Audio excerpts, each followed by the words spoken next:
আমি আলোচনার প্রাক্কালে আমার পূর্বে যিনি শুভেচ্ছা বক্তব্য দিয়েছেন আমাদের বোধহয় হবিগঞ্জের সাবেক মেয়র, আমি শুনে আনন্দিত হয়েছি যে উনি ওনার এক ছেলেকে হেফজখানায় দিয়েছেন। এটা অনেক দারুণ একটা বিষয়। আমি এটা এখানে বলার কারণ হচ্ছে, বেশ কিছুদিন আগে আমাদেরকে এক জায়গায় বাংলাদেশের অনেক বড় মাপের যে কেউ একজন আমাদেরকে বলছিলেন যে মৌলানা সাহেবরা এরকম কেন হয়। তো আমি ওনাকে জিজ্ঞেস করেছিলাম আমাকে আপনার কেমন মনে হয়েছে। তো উনি আমাকে ইংরেজিতে বলতেছিলেন ইউ আর ডিফারেন্ট। তো আমি ওনাকে বলতেছি I am different because I belong to A family which is completely different, that's why.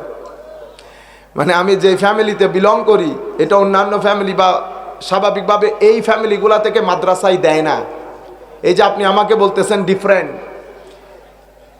সমস্যা হচ্ছে বাংলাদেশে আপনারা মাদ্রাসায় যেখান থেকে ছেলেগুলা দেওয়া হয় তাদের মাধ্যমে কখনো জাতির ভাগ্য পরিবর্তন হবে না। কেন?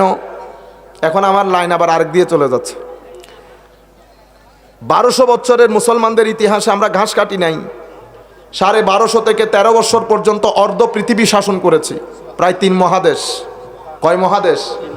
3 মহাদেশ শাসন করেছি এবং 1500 প্রায় 1350 বছর পর্যন্ত পৃথিবীর সুপার পাওয়ার ছিলাম। কেউকে এতটুকুন বললে হতো আসতেছে আসতেছে, কাউকে যদি এতটুকুন বলা হতো আসতেছে, তো জমিন খালি হয়ে গেছে, জমিন খালি হয়ে গেছে। সব দিক থেকে আমাদের অবস্থান, জ্ঞান বলেন, বিজ্ঞান বলেন, আধুনিকতা বলেন, সব দিক থেকে আমাদের অবস্থান অসাধারণ ছিল। অতঃপর আমাদের পতন হয়েছে, অতঃপর এখানে ব্রিটিশ সরকার এসেছে, অতঃপর আমাদের সিলেবাস পরিবর্তন হয়েছে, অতঃপর আমাদেরকে আমাদের যে ইসলামিক জুরিসপ্রুডেন্স, ইসলামী আইন, আমি কিছুদিন আগে আমাদের এক ভদ্রলোক উনি চাচ্ছিলেন যে একটা মাহফিল করবেন বাংলাদেশের সুপ্রিম কোর্টে। আল্লাহ অবশ্যই মাহফিল যদি সেখানে করেন তো নামাজের আগে পরে মোনাজাত করব কি করব না এগুলা নিয়ে করিয়েন না। যদি আপনি করতে চান তাইলে আমি আপনাকে বিষয় নির্ধারণ করে দেই। বর্তমান পৃথিবীর কনভেনশনাল আইন, এটার ডেভেলপমেন্ট, এটার বিকাশে মুসলমানদের অবদান কি, অথবা পাবলিক প্রাইভেট ইন্টারন্যাশনাল লর ডেভেলপমেন্টের ক্ষেত্রে মুসলমানদের অবদান কি, এই ধরনের কোনো বিষয় নির্ধারণ করে। আমি আপনাদেরকে মূল কথা যেখান থেকে শুরু করেছিলাম, তো এই ব্রিটিশরা যখন চলে যাচ্ছে আমাদের সিলেবাসগুলোকে, এত বড় আইনের কিতাব যেখানে ট্রানজ্যাকশন থেকে শুরু করে ব্যাংকিং থেকে শুরু করে বিচার কার্যে, বিচারালয়ে প্রধান বিচারপতি যখন বিচার কাজ করবে তখন তার এটিকেটস কি হবে, ম্যানার্স কি হবে, এগুলা পর্যন্ত আলাদা অধ্যায়ে বর্ণিত আছে। এটাকে বলে আদাবুল কাদি। আদাবুল কাদি কোনো কিছুই পড়ানো হয় না। কি পড়ানো হয়? ওই গোড়ার জাকাত কয়টা দিবেন, মহিষের জাকাত কয়টা দিবেন। তো ছেলে যখন মাদ্রাসা থেকে বের হয়, এখন যে অর্থনীতি, এখন যে ব্যাংকিং, ফাইন্যান্সিয়াল অর্গানাইজেশন বা ইনস্টিটিউশন, এটার সাথে সে তার পড়ার কোনো মিলজুল খুঁজে পায় না। পুরা সাবজেক্টটা স্কুল আলাদা করে দেওয়া হয়েছে, মাদ্রাসা আলাদা করে দেওয়া হয়েছে। এটার নাম দিয়েছে সেকুলার স্টাডি, এটার নাম দেওয়া হয়েছে রিলিজিয়াস বা ইসলামিক স্টাডি। এখানে আপনি এমন এমন বইগুলা পড়বেন, আপনি ব্যক্তি জীবনে যখন কর্মক্ষেত্রে আসতেছেন কোনো কর্ম নাই আপনার। তাদের আর আইডিয়া কি ছিল? তাদের আইডিয়া ছিল 50 বছর পর কোনো ভালো পরিবার বলতে খাতে পিতে গারানা, খাতে পিতে গারানা, যেখানে চুলায় আগুন জ্বলে, সেই আগুন জ্বালানি চুলা থেকে মাদ্রাসায় ছেলে আসা অলমোস্ট বন্ধ হয়ে যাবে। আপনি যদি মনে করেন আমাদের নুরুজ্জামান, আপনি, আমরা মাত্র 2-3 জন, আমি পুরা মাদ্রাসা এডুকেশনের কথা বলতেছি। আলিয়া মাদ্রাসার মধ্যে টোটাল মাদ্রাসার 25% তো পড়ে না। আপনি পুরা মাদ্রাসা কমি ঘরানা থেকে শুরু করে আলিয়া ঘরানা পর্যন্ত আপনি যদি দেখবেন তো মোর দেন 95% স্টুডেন্ট আসে দারিদ্র সীমার নিচ থেকে। দারিদ্র সীমার, এটা অসম্ভব অ্যালার্মিং একটা জাতির জন্য। যারা জাতির চরিত্র গঠনের কাজ করবে, যারা জাতির সভ্যতা গঠনে কাজ করবে, যারা জাতির নৈতিকতা গঠনে কাজ করবে, তাদের যদি শিক্ষা, নৈতিকতা এবং এই পুরা বিষয়গুলো যদি শক্তিশালী না হয় তো তারা তো 10 টাকা দিলে লাগাবে, 12 টাকা দিলে উপড়ে ফেলবে, এরকম কথা না। আপনি যখন গ্রাম অঞ্চলে যাবেন, রাজশাহী বা বাজিতপুর বা এখানে পর্যন্ত অনেক মাদ্রাসার ছেলে পুলে 6টা বেজেছে, সেই হাড়ি নিয়ে বিভিন্ন ঘরে ঘরে যায় রাতের ভাতের জন্য, যায় না? যেই তারিখে আপনি আরেকজনের ঘরে হাত পেতেছেন, সেই তারিখ তো আপনার যে পার্সোনালিটি সেটা ড্যামেজ হয়ে গিয়েছে। আপনি ড্যামেজ পার্সোনালিটি নিয়ে আমার নবীর দ্বীনের খেদমত করতে পারবেন? আমার নবী বলছে সাদকা খায়রাত শুধু আমার জন্য হারাম না, আমার আলে রাসূলের জন্য সাদকা খায়রাত হারাম। কেন? আল্লামা ইকবাল কত সুন্দর বলেছে, কো গলা তো গোট দিয়া আলে মাদ্রাসা নে তেরা, কাহা সে আয়ে সাদা লা ইলাহা ইল্লাল্লাহ। মাদ্রাসায় পড়েছি, সদকা খেয়েছি, ফিতরা খেয়েছি, যাকাত খেয়েছি, আমার জবান দিয়ে লা ইলাহা ইল্লাল্লাহর স্লোগান কখনো আসবে না। আমি বড় দেখলে 3 বার উঠবো, 3 বার দাঁড়াবো। আমি সমাজের চোখে চোখ রেখে সত্য কথা বলতে পারবো না। কেন? সদকা, যাকাত, ফিতরা আপনি যখন হেফজখানার মধ্যে একটা ছেলেকে বেঁধে রাখবেন, তু মে করবেন, আপনি তো শুরুর দিন থেকে তার পার্সোনালিটি নষ্ট করে দিয়েছেন। তাকে দিয়ে আপনি জাতি গঠনের কাজ করবেন? আপনারা বুঝতে পারছেন ঘটনা? আমার নবী সাল্লাল্লাহু আলাইহি ওয়াসাল্লাম, আপনি দেখেন সাহাবায়ে কেরামকে কি আন্দাজে মানুষ করেছেন, কিভাবে ধৈর্য শিখিয়েছেন, আখলাক শিখিয়েছেন, উদারতা শিখিয়েছেন, বেনিয়াজি শিখিয়েছেন। আপনি যতক্ষণ পর্যন্ত এগুলো আসবে কোত্থেকে? প্রথমত আপনার পরিবার। এখন আমাদের এখানে বড় পরিবার, প্রভাবশালী পরিবার, অফিসারের ছেলে, ডাক্তারের ছেলে, ইঞ্জিনিয়ারের ছেলে, ব্যারিস্টারের ছেলে মাদ্রাসায় আসা বন্ধ হয়ে গেছে। আপনারা বুঝতে পেরেছেন? ডক্টর কামাল সাহেবের ছেলে, ব্যারিস্টার রফিকুল সাহেবের ছেলে, যেভাবে আমাদের মেয়র সাহেব দিয়েছেন, এখন ওনার ছেলে যখন আলেম হবে, সেই কি আরেকজনের মতো হবে? তারে আপনি চোখ রাঙাইতে পারবেন? কেন? কারণ সে যেই ঘর থেকে উঠে আসবে, সেই ঘরের মধ্যে ডাক্তার আছে, ইঞ্জিনিয়ার আছে, ছাত্রছাত্র ভাইদের মধ্যে শিক্ষিত ছেলে আছে। সে যখন তাদের সাথে কথা বলবে, সেই সোসাইটির মধ্যে কি চলছে, সোসাইটির লোকজন কিভাবে চিন্তা করে, সব কিছু তার মাথার মধ্যে থাকবে। তাকে আপনি বুঝাতে হবে না।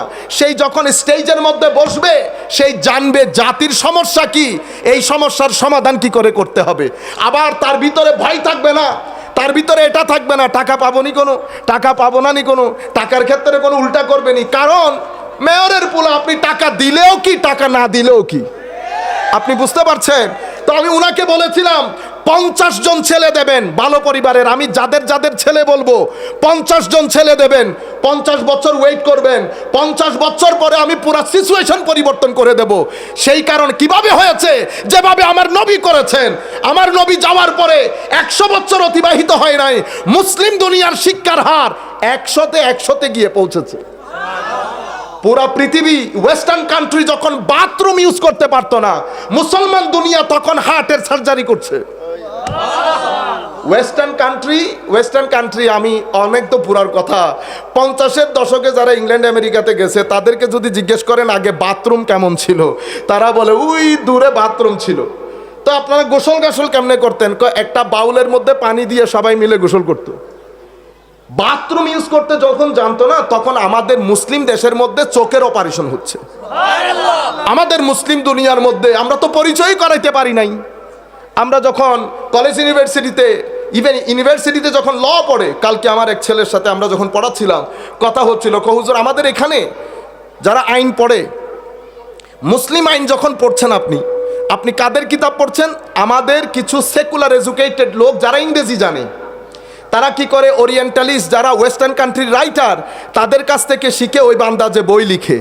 আমাদের যে এত বড় বড় লোক, আশারি, মাতুরিদি, এটা তো আপন জায়গায়, বাকিল্লানি, ফৌর, কাসফারাইনি, জুয়াইনি, রাজি, গাজালি, এত বড় বড় লোক, আমাদের ছেলেরা এনাদেরকে চিনে না।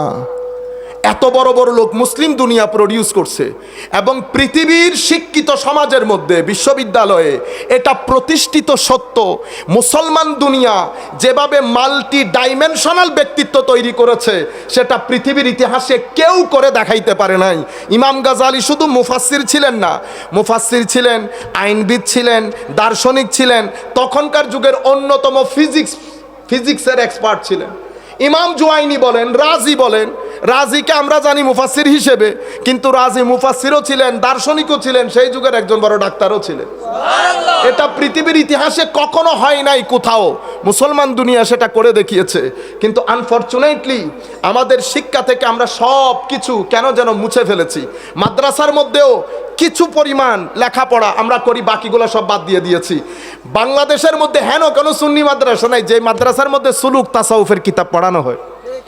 আপনি তাসাউফের কিতাব যদি না পড়েন তো আপনার ব্যক্তিত্বকে আপনি শক্ত করবেন কিভাবে, ধৈর্য কিভাবে শিখবেন, বেনেয়াজি কিভাবে শিখবেন, তাকওয়া পরহেজগারি কিভাবে আসবে? আপনি যদি খানেকা বন্ধ করে দেন, মাজারাতগুলার তালিম যদি আপনি বন্ধ করে দেন, আপনি উল্টা লটকে গেলেও আপনি একটা জাতিকে সভ্য বানাইতে পারবেন না। ঢাকা বিশ্ববিদ্যালয় আমাদের জন্য দরকার। কি জন্য দরকার? আমাদের গবেষণা, রাস্তাঘাট, অর্থনীতি, সমাজনীতি এগুলো ডেভেলপ করার জন্য, আমাদের ঘরবাড়ি পাকা করার জন্য, এতটুকুনের জন্য আমাদের ঢাকা বিশ্ববিদ্যালয় দরকার। ঢাকা বিশ্ববিদ্যালয় কখনো আমাদের মনের ক্ষুধা জুগাবে না। ঢাকা বিশ্ববিদ্যালয় আমার পেট পর্যন্ত। আমার মনের ক্ষুধা জুগাবে কে? আমার মনের ক্ষুধা জুগাবে মাদ্রাসা এবং খানেকা একসাথে। মাদ্রাসা এবং খানেকা। আপনারা আবার বলবেন হুজুর আবার খানেকা কোত্থেকে এসে গেল? আজীব বিষয় না? আমরা পুরান জিনিস ভুলে গেছি। আসল কাজ যারা করেছে, আসল বাজার যারা বসিয়েছে তাদের কথা ভুলে গেছি। বুঝতে পেরেছেন? পুরানোকে স্মরণ করা আল্লাহরও সুন্নত, আমার নবীরও সুন্নত। আপনারা যখন ইমান আনেন, আমার নবীর উপর ইমান আনলেন, আদমকে বাদ দিলে হবে? তো আদম তো আসছে অনেক আগে। নবীর উপর বিশ্বাস করলে তো হয়, আমার আল্লাহ বলছে হবে না। পুরাণকে ভুল করলে হবে না। আপনি পুরানোকে ভুলে যেতে পারবেন না। আমাদের এটা একটা বড় অসুখ, আমরা পুরানোকে ভুলে যাই। আমার আল্লাহ বলছেন আদম থেকে ঈসা পর্যন্ত যারাই এই দ্বীনের খেদমত করেছে সবাইকে মনে রাখতে হবে। আমাদের সবাইকে মনে রাখতে হয়। অনুরূপভাবে আমরা খানেকার প্রয়োজন কেন হয় মনে রাখবেন। আগে খানেকা, অতঃপর মসজিদ। আপনি আমাকে বলছেন হুজুর আমার ক্যারাটটা শুদ্ধ হচ্ছে কিনা দেখেন। তা আমি আপনাকে দেখাই দিছি কারি সাহেব ক্যারাট চেক করেছে। এবার আপনি বলতেছেন হুজুর নামাজ শুদ্ধ হচ্ছে কিনা দেখেন। আমি মুফতি সাহেবকে দেখাই দিছি, মুফতি সাহেব হাত তোলা, নামাজ সব কিছু মুফতি সাহেব চেক করেছেন। এরপর আপনি জিজ্ঞেস করতেছেন হুজুর আমার তো মুফতি সাহেবের দরকার নাই। কেন? হুজুর আমি তো ওগুলা জানি। কি জানেন? আমি নামাজের রোকন আরকান ফারায়েজ এবং কি কি কারণে নামাজ নষ্ট হয় সব জানি। আমার সমস্যা ওই জায়গায় না। আমার সমস্যা হচ্ছে যে নামাজের মধ্যে খুশু এবং খুদু। নামাজের মধ্যে আমি আমার মনকে ধরে রাখতে পারি না। আমি চাই আমি যখন আল্লাহু আকবার বলবো আমার মনও যেন আমার সাথে আল্লাহু আকবার বলে। আমি যখন সিজদায় যাব আমার মনও যেন আমার সাথে সিজদায় থাকে। সিজদা যেন আল্লাহর নৈকট্যের স্বাদ পায়। আমি আমার মনকে নামাজে রাখতে চাই, কারণ আমার আল্লাহ বলেছেন সেই মুমিন সফল যার নামাজের মধ্যে খুশু এবং খুদু আছে। কদ আফলাহাল মুমিনুন আল্লাযীনা হুম ফি সালাতিহিম খাশিউন। আমার আল্লাহ বলছেন ওই মুমিন সফল, তাদের জন্য সফলতা, তাদের জন্য আল্লাহর নৈকট্য, তাদের জন্য রসুলের নৈকট্য। আমি যেই উদ্দেশ্যে তাদেরকে বানিয়েছি সেই উদ্দেশ্য সাধন হবে সেই মুমিনের। কার? যেই মুসলমান, যেই মুমিন নামাজের মধ্যে যখন দাঁড়ায় তখন তার মনও তার সাথে নামাজে দাঁড়ায়। সেই যখন রুকু করে সিজদা করে তার মনও তার সাথে রুকু করে সিজদা করে। নামাজের মধ্যে সেই যখন সূরা পড়ে আমি তার প্রত্যেক সূরার আয়াতের জবাব দেই। সেই যখন আলহামদুলিল্লাহ বলে আমি তাকে এই আলহামদুলিল্লাহর অংশের জবাব দেই। নামাজের মধ্যে যখন দুইজনের কথোপকথন হয় আমি আমার বান্দার দিকে চেয়ে থাকি, বান্দা আমার দিকে চেয়ে থাকে। সেই কারণে আমার নবী আসসালাতু মেরাজুল মুমিনিন, নামাজ মুমিনের জন্য মেরাজ ঘোষণা করেছেন আমার নবী। কিভাবে হয়? বান্দা যখন বলে আল্লাহু আকবার, বান্দা যখন আল্লাহু আকবার বলে মুসল্লার মধ্যে দাঁড়ায়, আল্লাহু আকবার বলার পরে বাকি সব অন্ধকার হয়। বান্দা আল্লাহর দরবারে, আল্লাহ বান্দার পানে এরপরে কথোপকথন শুরু হয়, বান্দা বলে সুবহানাকা, অ্যাড্রেস করে করে বলে, বান্দা আল্লাহ আপনার পবিত্রতা, আপনি ছাড়া কেউ নাই, আপনি ছাড়া কোনো দ্বিতীয় নাই, আপনি ইবাদতের একমাত্র মালিক। আমি যখন আল্লাহকে উদ্দেশ্য করে কথাগুলা বলছি তখন আমি কিন্তু নামাজের মধ্যে নাই। আমরা সবাই বুকে হাত দিয়ে বলি কে কে নামাজের মধ্যে থাকি। আমরা কেউ টিভি বন্ধ করে নামাজে দাঁড়িয়েছি, কেউ বন্ধুত্বের সাথে গল্প স্বল্প রেখে নামাজের মধ্যে দাঁড়িয়েছি। আমরা আল্লাহু আকবরও বলছি, রুকুতেও যাচ্ছি, সিজদায়ও যাচ্ছি, না আমি রুকুতে আছি না আমি সিজদায় আছি। আমার আল্লাহ বারবার আমার দিকে তাকিয়ে আমার সূরা ফাতিহার জবাব দিচ্ছে, কিন্তু আমি আল্লাহর দরবারে নাই। আমি মারামারি করি, আমিন জোরে বলছে কিনা? আমি মারামারি করি, আমার হাত আমি তুলেছি কিনা, নিয়ত কোথায় বেঁধেছি? আমার মারামারি এই নিয়ে। আমার আল্লাহ দেখে আছেন, আল্লাহর দরবারে আপনি আছেন কিনা, নামাজের মধ্যে আপনি আছেন কিনা। মুফতির দরবারে যান, মুফতি এর সলিউশন দেয় না। যেই কোনো আলেমের দরবারে যান, কেউ আপনাকে এই সমাধান দেবে না। এই সমাধান আসে খানেকা থেকে। খানেকা যদি এই সমাধান দিতে না পারে, তাইলে খানেকার দায়িত্ব পালন করছে না। আপনারা বুঝতে পারছেন?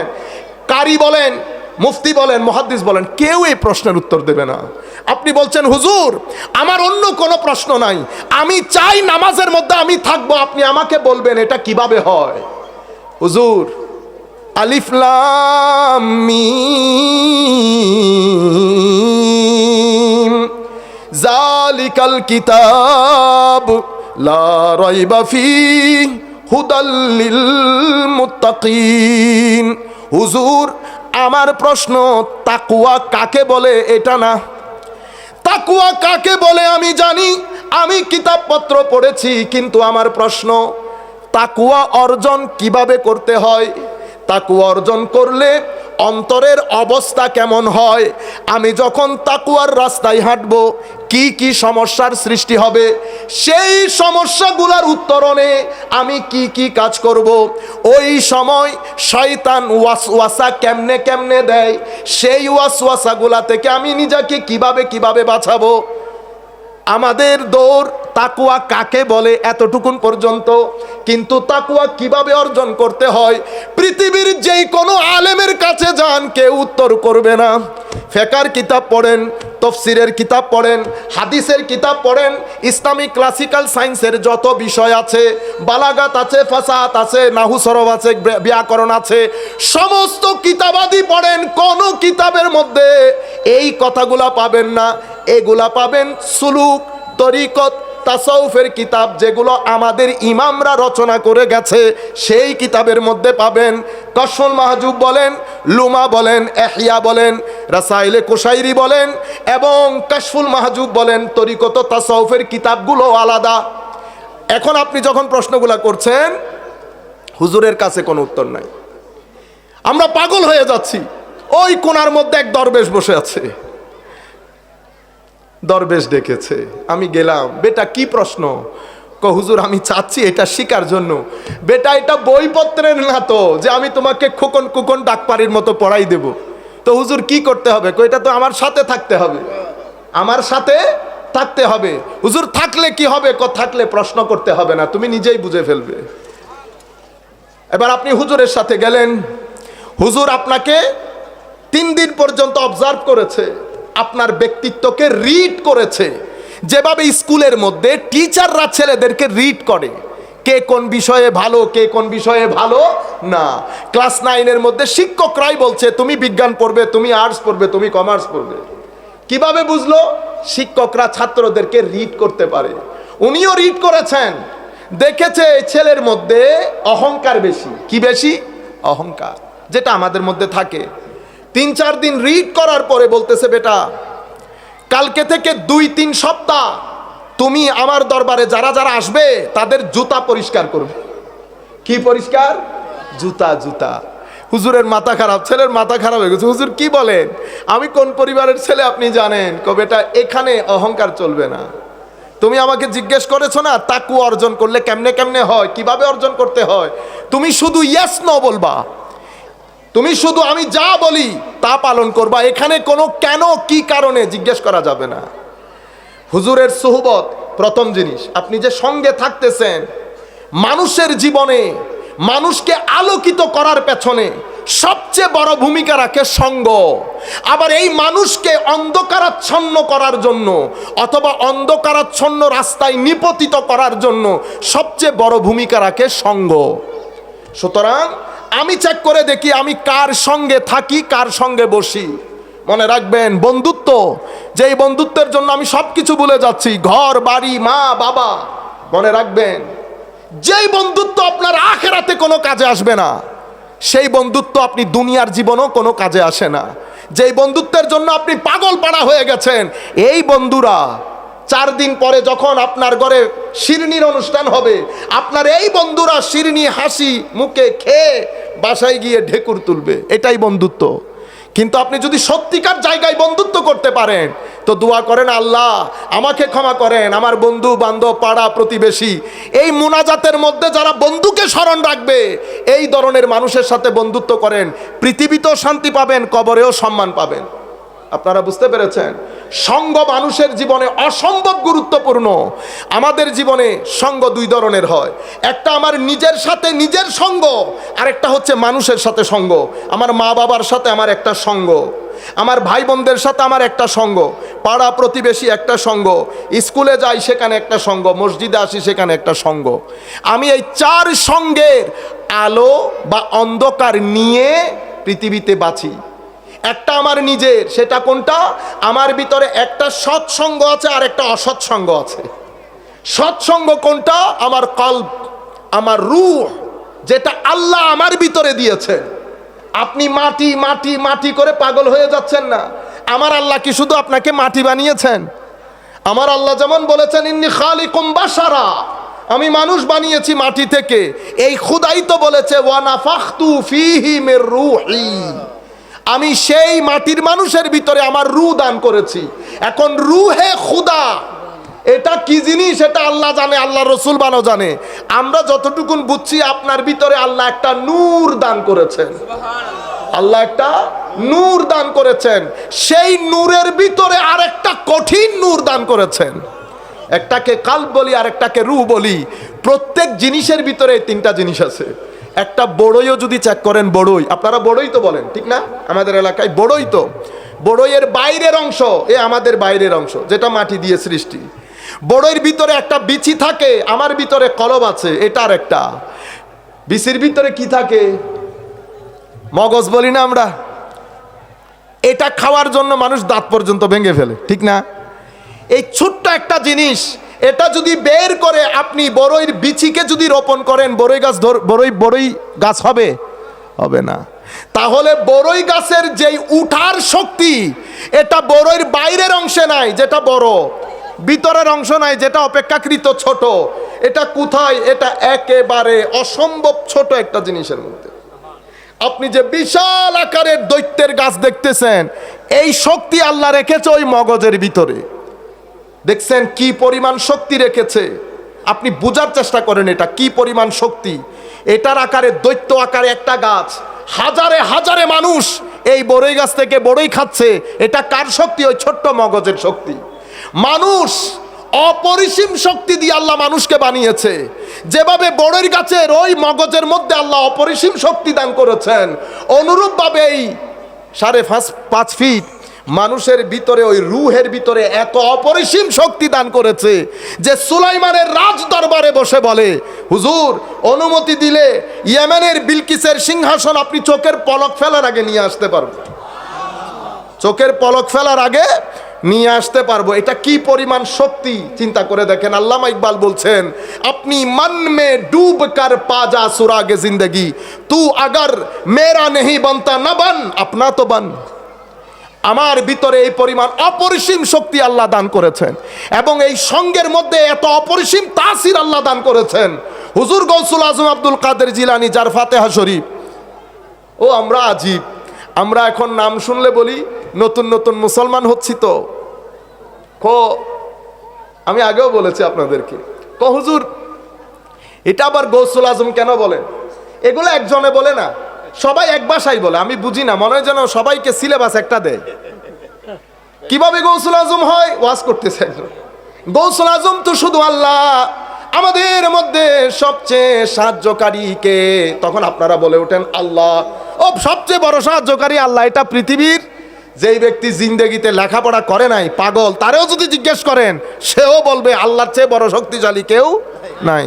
তো এতটুকুন আপনি বুঝেন, তো আপনি আবু বকর রাদিয়াল্লাহু আনহু ওনাকে কি বলেন? আবু বকর কি বলেন? শুধু সিদ্দিক না তো, সিদ্দিকে আকবর, সবচেয়ে বড় সত্যবাদী। তো এখন আমি যদি বলি এটা শিরিক হয় নাই? কারণ কোরআনে আল্লাহ বলেছেন ওয়ামান আসদাকু মিনাল্লাহি কিলা, আল্লাহর চেয়ে বড় সত্যবাদী কে আছে? এখন আপনি বলছেন সিদ্দিকে আকবর, তো এখন কি ওই প্যারামিটার যেটা আপনি আমাকে দিয়েছেন ওই প্যারামিটার অনুযায়ী এটাকে কি শিরিক বলবেন? আচ্ছা, দ্বিতীয় সাহাবীর নাম কি? ওমর। এটার নাম কি? ফারুকে আজম। হক বাতিলের মধ্যে সবচেয়ে বড় ফারাক সৃষ্টিকারী। আমরাও বলছি ফারুকে আজমকে হুজুর আপনি ফারুকে আজম। তো এখন কি শিরিক বলবেন? কারণ হক বাতিলের মধ্যে ফারাক সৃষ্টিকারী হচ্ছেন আমার আল্লাহ, যিনি নবী পাঠিয়ে হক এবং বাতিলের মধ্যে ফারাক সৃষ্টি করেছেন। এখন আপনি ফারুকে আজমকে যে ফারুক আজম বলেছে শিরিক বলবেন? আচ্ছা, তৃতীয় সাহাবী নাম বলেন হযরতে উসমান গনি।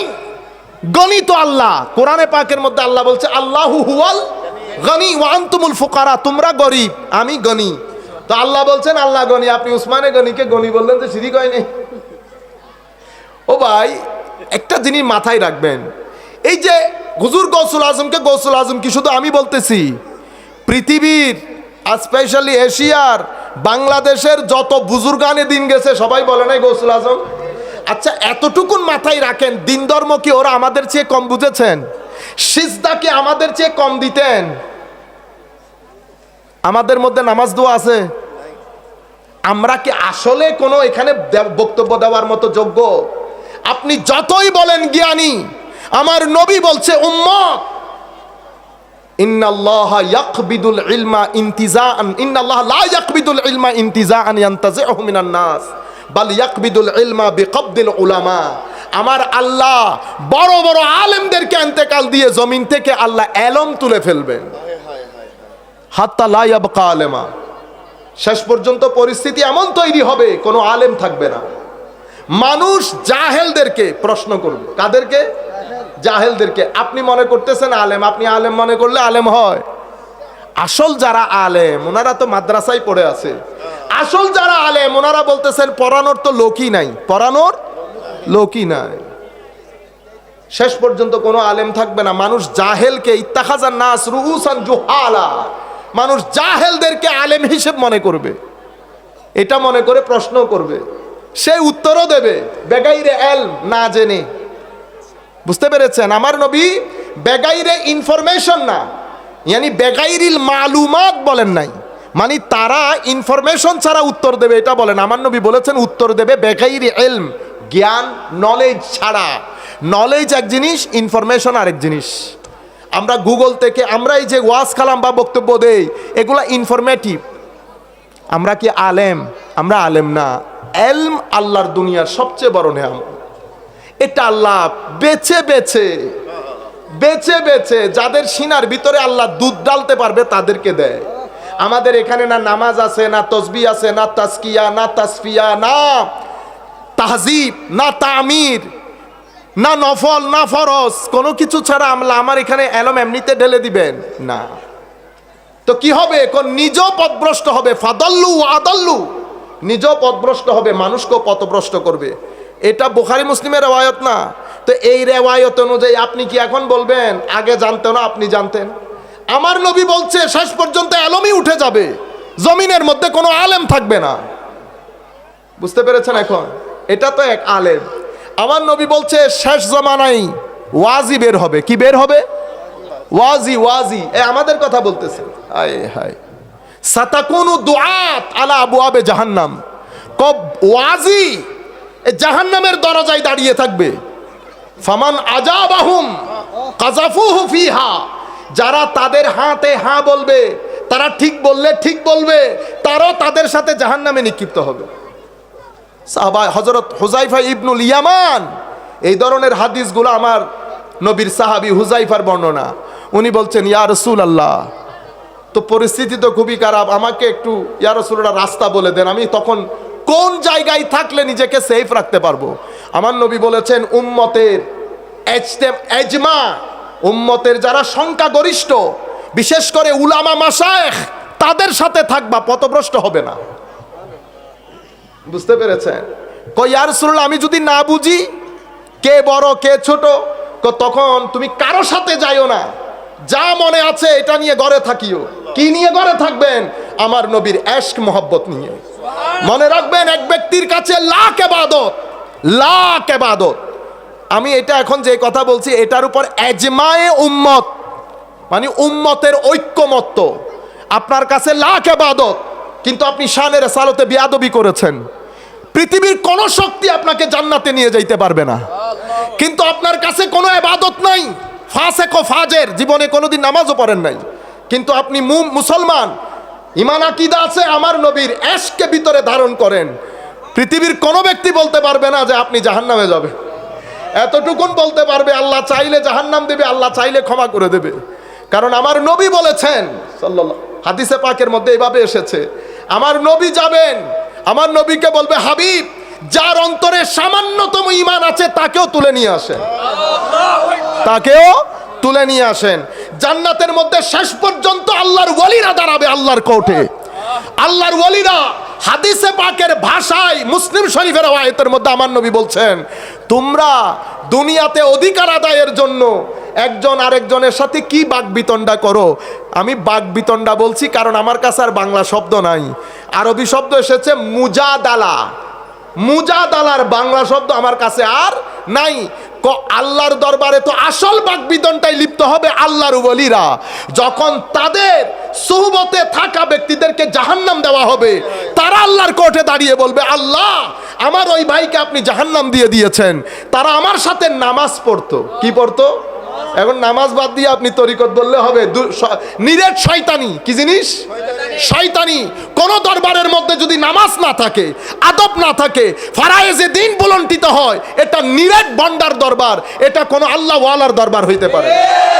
এখন আল্লাহর ওয়ালি বলছে, আমার সাথে তারা নামাজ পড়তো, হজ করতো, যাকাত দিত, আল্লাহ আপনি তাদেরকে জাহান্নাম দিয়ে দিলেন।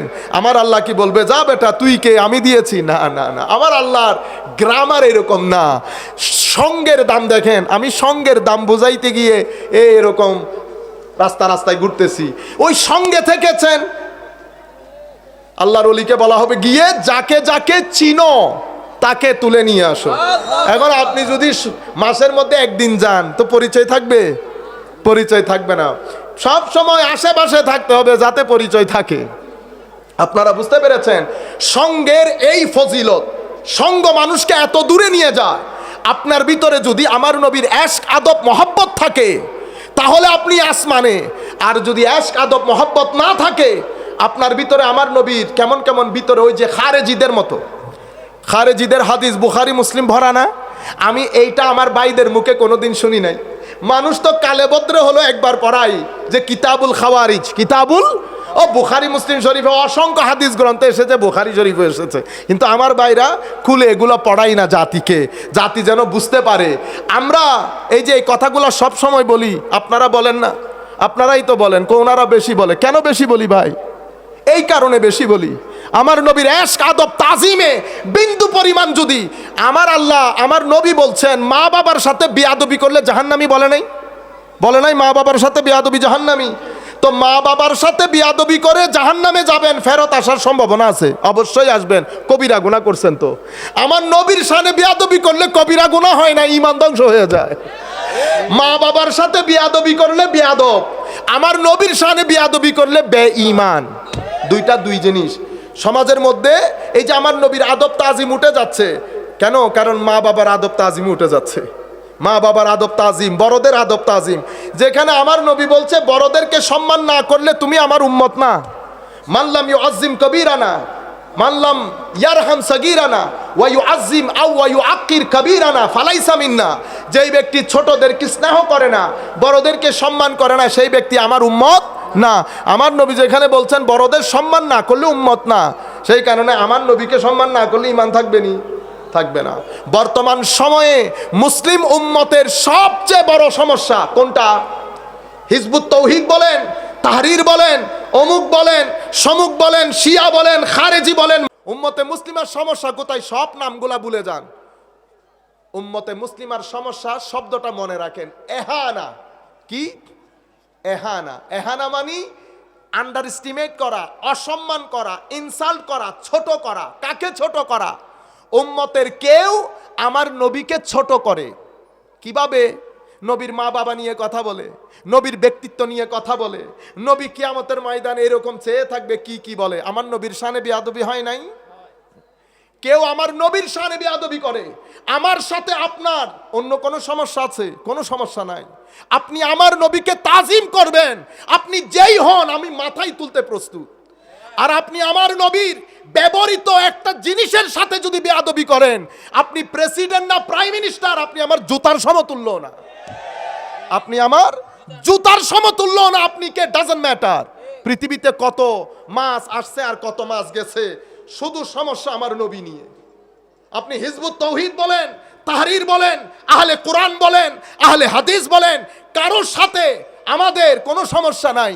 মূল দ্বারা আহলুস সুন্নাত ওয়াল জামাকে ট্যাকল করার জন্য, ছোট করার জন্য, থামাই দেওয়ার জন্য পৃথিবীর মধ্যে দল কম হয় নাই। আমরা সালাফিজম বলেন, আহলুল হাদিস বলেন, আহলুল কোরআন বলেন, ওয়াহাবিজম বলেন, শিয়াইজম বলেন, খারেজাইত বলেন, আপনি নাম গুনতে থাকেন। বুঝতে পেরেছেন? এদিকে শুধু আহলুস সুন্নাত ওয়াল জামা। সমস্যা কোথায় আমার ভাই? আপনি আমাকে কোনোভাবে আপনার ভিতরে আপনি রাগ আনিয়েন না। আমি আপনাকে রাগানোর জন্য বলছি না। আমরা সবাই ভাই, সবাই মারা যেতে হবে, সবাই মারা যেতে হবে। খাটের মধ্যে আপনার চেহারা বলে দেবে গোলামে রসুল যাচ্ছে না দুশমনে রসুল যাচ্ছে। আমিও মারা যাব, আপনিও মারা যাবেন। খাটের মধ্যে চেহারা বলে দেবে গোলামে রসুলের মৃত্যু হয়েছে না দুশমনের রসুলের মৃত্যু হয়েছে। আমি আপনাদেরকে বলতে চাচ্ছি আমার ভাই, একদল শানের সালতে বিয়াদবির বাজার গরম করেছে। আমার মতো মানুষ, দুষে গুণে মানুষ, এই শেষ নবী না, তারপরে উনি নিজেও জানেন না কিয়ামতের ময়দানে উনার অবস্থা কি হবে। উনি নবী হয়েছেন 40 বছর পরে, উনার 40 বছরের জীবন আমাদের জন্য অনুকরণীয় না। দেখছেন অবস্থা? এটা কি উম্মতের জবান? আমি উম্মতের জবান দেখাই আপনাদেরকে। আপনি বড় না রসুল বড়? জিজ্ঞেস করা হচ্ছে আমার নবীর চাচা অথবা আরেকজন কুবাইস বিন আসিয়ামকে। জবাব দিচ্ছেন, এই বেটা বড় কে? আবার বড় তো রাসূলুল্লাহ, কিন্তু দুনিয়াতে আসতে আমি 2 বছর আগে চলে এসেছি। দুনিয়াতে আসতে আমি কিছুদিন আগে আনা আকদামু মিনহু ফিল মিলাদ ওয়া হুয়া আকবারু মিন্নি। বড় যদি বলতে চাও, as far as বড় is concerned, he is much more greater than me। যদি বড় বলতে চাও তো রাসূল আমাদের চেয়ে বড়। আর যদি কে বয়স, তো দুনিয়াতে আসতে আমি একটু আগে চলে এসেছি। এটার নাম আদব, এটার নাম সুন্নিয়ত। আপনি এটাকে কি বলবেন? সাহাবায়ে কেরাম আমার নবীর থুতু মুবারক নিয়ে মুখে বুকে লাগিয়েছেন, এটাকে আপনি কি বলবেন? সাহাবায়ে কেরাম আমার নবীর ঘাম মুবারককে আতর হিসেবে ব্যবহার করেছেন। সাহাবায়ে কেরাম আমার নবীর চুল কাটতে আসলে নাপিত সাহাবী, সাহাবায়ে কেরাম ফাআতাফা বিহি আসহাবুহু, চতুর্দিকে তাওয়াফ করত, জালের মতো হাত বিছিয়ে দিত যেন চুল মুবারক কারো না কারো হাতে পড়ে। আমি এগুলো শরীয়তের কোনো বিষয় না। আমার নবীর চুলের সাথে শরীয়ত কি? এগুলো সব এশক ও মহব্বতের বিষয়, এগুলো সব তাজিমের বিষয়, আদবের বিষয়। আমার ভাইয়েরা, কেউ আমার নবীর নখ মুবারক সংরক্ষণ করছে। বুখারী রওয়ায়াতের মধ্যে হযরতে আবু উবাইদা জলিলুল কদর সাহাবী বলছেন, আমার কাছে আনাস আমার কাছে যদি নবীর একটা চুল মুবারক থাকতো, তো এটা আমার কাছে দুনিয়ার সবচেয়ে বড় সম্পদ হতো। সাহাবায়ে কেরামের কানেকশন দেখেন নবীর সাথে। আমরা এই তাজিম ও মহব্বতকে সুন্নিয়ত বলি। আপনি পারবেন এটা করতে? আপনি বলেন দেখি, এর চেয়ে বড় তাজিম আপনি কি করলে দেখাবেন? থুতু মুবারক নিয়ে মুখে বুকে লাগানো মানে আপনি বুঝতে পারছেন? সাহাবায়ে কেরাম এটা কোথায় শিখেছে? না কোরআনে, না হাদিসে। এটা ইশক, এটা মহব্বত, এটা তাজিম। তারা বুঝতে পেরেছে নবী দেখতে আমাদের মতো মনে হলেও এই নবী আমাদের না। এই নবী হাকিকত কি আল্লাহ রাসূল জানে। যদি এরকম না হতো, আজানের মধ্যে নবী, নামাজের মধ্যে আসসালামু আলাইকা আইয়ুহান নবী, কোরআন বলছে স্রষ্টার সৃষ্টির সবকিছু আল্লাহর জিকির করে না, ওয়ালাকিল্লা তাফকাহুনা তাসবিহাহুম, কিন্তু তোমরা তার স্রষ্টার সৃষ্টির এই তসবিহ তোমরা বুঝো না। যত সৃষ্টি আল্লাহর তসবিহ করে, প্রত্যেক সৃষ্টি আমার নবীকে দেখলে সালাম আরজ করে। ওহুদ নবীকে সালাম দেয় নাই? ওহুদ যখন, ওহুদের উপর আমার নবী উঠেছে, ওহুদ খুশিতে আত্মহারা হয় নাই? ওহুদ কি প্রাণী? তাইলে প্রাণী ছাড়া জড় পদার্থের ভিতরে আল্লাহ আমার নবীর মারেফত দান করেছেন, আল্লাহ আমার নবীর এশক দান করেছেন। আমি সেই কারণে বলছি, শুধু পাহাড় না, আমার নবী বলছে এখন আমি নবী হই নাই। নবী হই নাই বলতে নবুয়তের প্রকাশ করি নাই। আপনি নবী কখন হয়েছে চিন্তা করতেছেন? আপনি আল্লাহ সৃষ্টিও করে নাই, আমার নবী আল্লাহ নবী হিসেবে বানিয়েছে। সেই কারণে আমার আল্লাহ বলছেন ইন্নাল্লাহা ওয়া মালাইকাতাহু ইসাল্লুনা আলার রাসূল, ইসাল্লুনা আলার নবী। মাওলা নবী বলেছেন কেন? অনেক দিন আমার গবেষণা শেষ নাই, আল্লাহ নবী বললেন কেন, রসুল কেন বললেন না? পরে বুঝে আসলো, ওই বেটার রসুল যদি বলতাম তো আমার নবী তো রসুল হয়েছে দুনিয়াতে যাওয়ার পরে। দুনিয়াতে যাওয়ার পরে কখন? যখন বলেছি ইয়া আইয়ুহাল মুদ্দাসসির কুম ফাআনজির, হাবিব দাঁড়িয়ে যান, এবার আপনার উম্মতকে আপনি আমার দিন ধর্ম পৌঁছান। যখন পৌঁছানোর নির্দেশ দিয়েছে, নবী রসুল হয়েছে, নবী রসুল হয়েছে। আমি যদি বলতাম ইন্নাল্লাহা ওয়া মালাইকাতাহু ইসাল্লুনা আলার রাসূল, তখন সালাত সালাম যাইতো রসুল হওয়ার পরে। কিন্তু ঘটনা তো এরকম না। কিরকম মাওলা? কোন নবীকে তো আমি নবী হিসেবে বানিয়েছি, যেই দিন থেকে বানিয়েছি সেই দিন থেকে ইন্নাল্লাহা ওয়া মালাইকাতাহু ইসাল্লুনা আলান নবী, যখন থেকে বানিয়েছি তখন থেকে আমি আমার নবীর উপর দরুদও পড়ি, সালামও পড়ি, দরুদও পড়ি, সালামও পড়ি। এটা এই নবী। আমার নবী বলছে প্রকাশই হয় নাই। পাথর, যেই পাথর আমাকে দেখলে সালাম দিত, আমি তোমাদেরকে গিয়ে দেখাতে পারবো সে কোন পাথর আমাকে সালাম দিত। আমি যখন মদিনার বাইরে যাইতাম, গাছে সালাম দেয়, বাঁশে সালাম দেয়, পাথরে সালাম দেয়। শুধু প্রাণী না, জড় পদার্থের মধ্যেও আমার নবীর মহব্বত রাখা হয়েছে, আমার নবীর মারেফত রাখা হয়েছে। তখন বুঝলাম কেন আল্লাহ বলেছেন ওমা আরসালনাকা ইল্লা রাহমাতাল লিল আলামিন। পাথর পর্যন্ত বুঝে তার রহমতকে, কিন্তু মানব কুলে জন্ম লইয়া নবীজিরে চিনলাম না। আপনি বলতেছেন আমার মতো, তোমার মতো। তো আমি বলতেছি আখেরি কথা, আমার এহানত হচ্ছে উম্মতে মুসলিমার সবচেয়ে বড় সমস্যা। নবীর এহানত, বেয়াদব হয়েছে, গুস্তাখ হয়েছে। এখান থেকে কত দলের উদ্ভব হয়েছে। কেউ আলে বাইতে রাসূলের সাথে বেয়াদবি করে, তাদেরকে আমরা খারেজি বলি। কেউ সাহাবায়ে কেরামের শানে বেয়াদবি করে, তাদেরকে আমরা শিয়া বলি। যেই কোন নাম দিয়ে, যেই কোন সাহাবীর শানে বেয়াদবি করলে শিয়া। আপনারা বুঝতে পেরেছেন? কোনো কথা নাই, কোনো নাই ইফ না বাট, কোনো ইফ বাট নাই। হুজুর ওইটা বুঝই না, ওখানে ওইটা মইটা নাই। বেশি মাস্টারি করার দরকার নাই, তোমার চেয়ে বড় বড় ফকি বুজুর্গানে দিন দুনিয়া থেকে চলে গেছে, ইমামে আজম চলে গেছে, কথা বলে নাই, তুমি আবার কোন পুকুরের মাছ? আপনি বুঝতে পেরেছেন? এরপরে আউলিয়ায়ে কেরামের নিসবতের সাথে যারা বেয়াদবি করে, আপনি দেখছেন চারটা জাতের সাথে বেয়াদবি উম্মতে মুসলিমার সবচেয়ে বড় সমস্যা। আমরা ইত্তেহাদে মুসলমানদের জন্য কাজ করতেছি। কিসের কাজ? মুসলমানের ইত্তেহাদের জন্য কাজ করছি। কিছু মুসলমান আহলুস সুন্নাত ওয়াল জামাতের নাম দিয়ে নবীকে উপরে তুলে, দেখছেন নি অবস্থা? তো আপনি ইত্তেহাদের জন্য কাজ করতেছেন, এটা ইত্তেহাদের কাজ। আমি আপনাকে বলি, সমস্ত পার্থক্য, নামাজের যে কোনো পার্থক্য আমরা সবাই মেনে নেব। আপনি চার জায়গায় ঐক্যমত করেন, আজকের থেকে আমার নবীর শানে বেয়াদবি হয় এমন কথা, এমন ধ্যান, এমন কর্ম, এটা থেকে বিরত থাকবো। আজকে থেকে সমস্ত প্রকার কথা, খেয়াল, ধ্যান থেকে বিরত থাকবো, যেটার মাধ্যমে আলে বাইত এবং সাহাবায়ে কেরামের শানে বেয়াদবি হয়, যেটার মাধ্যমে আউলিয়ায়ে কেরামের শানে বেয়াদবি হয়। এই চারটা জায়গা উম্মতে মুসলিমা দূরে যেতে হয় না, এটা অনেক বই পুস্তকের কাজ না। এই চার জায়গায় বেয়াদবি বন্ধ হবে, উম্মত ইত্তেহাদ হবে, উম্মত ইত্তেহাদ হবে। আমাদের সাথে আহলে হাদিসের ভাইদের কি এটা নিয়ে সমস্যা? আমিন জোরে বলা নিয়ে? এটা না, মূল ঘটনা এই চার জায়গা। আমি যদি জিজ্ঞেস করি ভাই ঈদে মিলাদুন নবী বুঝুর বেদাত দেখছেন, আমি সালাফি ভাই, যে সালাফি ভাই, আমি সবকিছু বাদ দেন, কোথাও কোনো ইখতিলাফ নাই, শুধু আপনি যদি বলেন ঈদে মিলাদুন নবী, সবাই বলবে বেদাত। আপনারা বুঝতে পারছেন? অর্থাৎ মূল আহলুস সুন্নাতে ওয়াল জামাত এটাকে ট্যাকল দেওয়ার জন্য, কারণ উম্মতে মুসলিমার ঐক্য সাধিত হয়েছে আহলে সুন্নাত দিয়ে। উম্মতে মুসলিমা সাহাবায়ে কেরাম, তাবেঈন, তাবেউত তাবেঈনের পরে এখানে মুসলমানদের মধ্যে গ্রিক দর্শন, অমুসলমানদের ষড়যন্ত্র মিলে একটা অরাজক পরিস্থিতি সৃষ্টি হয়েছে। সেই সময় কুল কায়নাতের মুসলমান ঐক্যবদ্ধ হয়েছে কিসের উপর? আকীদার ক্ষেত্রে আহলুস সুন্নাত ওয়াল জামা, আশারি মাতুরিদি দুইজন ইমাম, আমলের ক্ষেত্রে চার মাযহাব, সুলুকের ক্ষেত্রে আউলিয়া ইকরামের নিসবত। এটার মাধ্যমে উম্মতের ঐক্য সাধিত হয়েছে। আপনি এখন যদি বলেন উম্মতের ঐক্য অলরেডি সাধিত হয়ে গেছে, যেটার কারণে আজকের দিন পর্যন্ত 95%, এখন বোধহয় সৌদি আরবের টাকা পয়সার কারণে একটু কমছে, 90% লোক এখনো পর্যন্ত পৃথিবীর আহলুস সুন্নাতে ওয়াল জামা, আহলুস সুন্নাতে ওয়াল জামা। আপনি পৃথিবীর যেই প্রান্তে যাবেন যান, আপনি মনে করছেন তারাবির 20 রাকাত শুধু বাংলাদেশে পড়ে? পৃথিবীর যেই প্রান্তে যাবেন যান তারাবি 20 রাকাত। পৃথিবীর যেই প্রান্তে যাবেন যান মানুষ ঈদে মিলাদুন্নবী করে। পৃথিবীর যেই প্রান্তে যাবেন মানুষ শবে বরাত করে। পৃথিবীর যেই প্রান্তে যাবেন মানুষ উরুস করে। উরুস করে করে মিশরে আল আজহার বিশ্ববিদ্যালয়ের মধ্যে উরুস পালিত হয়। আমাদের ভাইয়েরা যারা ওখান থেকে এসে তাদের বিভিন্ন মিডিয়া সেল ইউজ করে এখন বাংলাদেশে বহুত সবচেয়ে বড় ভাইরাল, তাদেরকে বলেন আমার এই কথাগুলো স্বীকার করতে। মিশরে উরুস হয় না, আমি কখনো উরুসের মানে উনি, আমি কখনো উরুসে যাই না, এ কথা বলতে বলেন।